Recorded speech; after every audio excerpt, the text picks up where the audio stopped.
ओम नमो भगवते वासुदेवाय। माघ मास कथा 8वां अध्याय। विकुंडल की बात सुनकर यमदूत कहने लगा कि तुमने बड़ी सुंदर वार्ता पूछी है। यद्यपि मैं पराधीन हूँ, फिर भी तुम्हारे स्नेहवश अपनी बुद्धि के अनुसार बतलाता हूँ। जो प्राणी काया वाचा और मनसा से कभी दूसरों को दुख नहीं देते, वे यमलोक में नहीं जाते, और हिंसा करने वाले वेद, यज्ञ, तप और दान से भी उत्तम गति को नहीं पाते। अहिंसा सबसे बड़ा धर्म, तप और दान ऋषियों ने बताया है। जो मनुष्य जल या पृथ्वी पर रहने वाले जीवों को अपने भोजन के लिए मारते हैं, वे काल सूत्र नामक नरक में पड़ते हैं और वहां पर अपना मांस खाते हैं और रक्त पीप पान करते हैं तथा पीप की कीच में उनको कीड़े काटते हैं। हिंसक, जन्मांध, काने कुबड़े, लूले लंगड़े, दरिद्र और अंगहीन होते हैं। इस कारण इस लोक तथा परलोक में सुख की इच्छा करने वाले को काया वाचा तथा मन में दूसरों का द्रोह नहीं करना चाहिए। जो हिंसा नहीं करते, उनको किसी प्रकार का भय नहीं होता।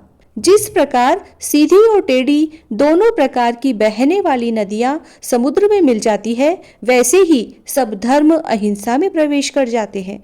ब्रह्मचारी, गृहस्थ, वानप्रस्थी तथा यति सभी अपने अपने धर्म का पालन करने और जितेंद्रिय रहने से ब्रह्मलोक को प्राप्त होते हैं। जो जलाशय आदि बनाते हैं और सदैव 5 यज्ञ करते हैं, वे यमपुरी नहीं जाते। जो इंद्रियों के वशीभूत नहीं है, वेदवादी और नित्य ही अग्नि अर्थात हवन आदि का पूजन करते हैं, वे स्वर्ग को जाते हैं। युद्ध भूमि में जो शूरवीर मर जाते हैं, वे सूर्यलोक को प्राप्त होते हैं। तथा जो मनुष्य अनाथ, स्त्री, शरण में आए हुए तथा ब्राह्मण की रक्षा के लिए प्राण देते हैं, वे कभी स्वर्ग से नहीं लौटते। जो मनुष्य लूले लंगड़े, वृद्ध, अनाथ तथा गरीबों का पालन करते हैं, वह भी स्वर्ग में जाते हैं। जो मनुष्य गौओं के लिए पानी का आश्रय करते हैं तथा कुआं, तालाब और बावड़ी बनवाते हैं, वे सदैव स्वर्ग में निवास करते हैं। जैसे जैसे जीव इनमें पानी पीते हैं, वैसे ही इनका धर्म बढ़ता है। जल से ही मनुष्य के प्राण है, इसलिए जो प्याऊ आदि लगाते हैं, वह अक्षय स्वर्ग को प्राप्त होते हैं। बड़े बड़े यज्ञ भी वह फल नहीं देते जो अधिक छाया वाले वृक्ष मार्ग में लगाने से देते हैं। जो मनुष्य वृक्ष रोपण करता है, वह सदैव दानी और यज्ञ करने वाला होता है। और जो मनुष्य अच्छे फल, अच्छी छाया वाले मार्ग के वृक्षों को काटता है, वह नरकगामी होता है। तुलसी का पौधा लगाने वाला सब पापों से छूट जाता है।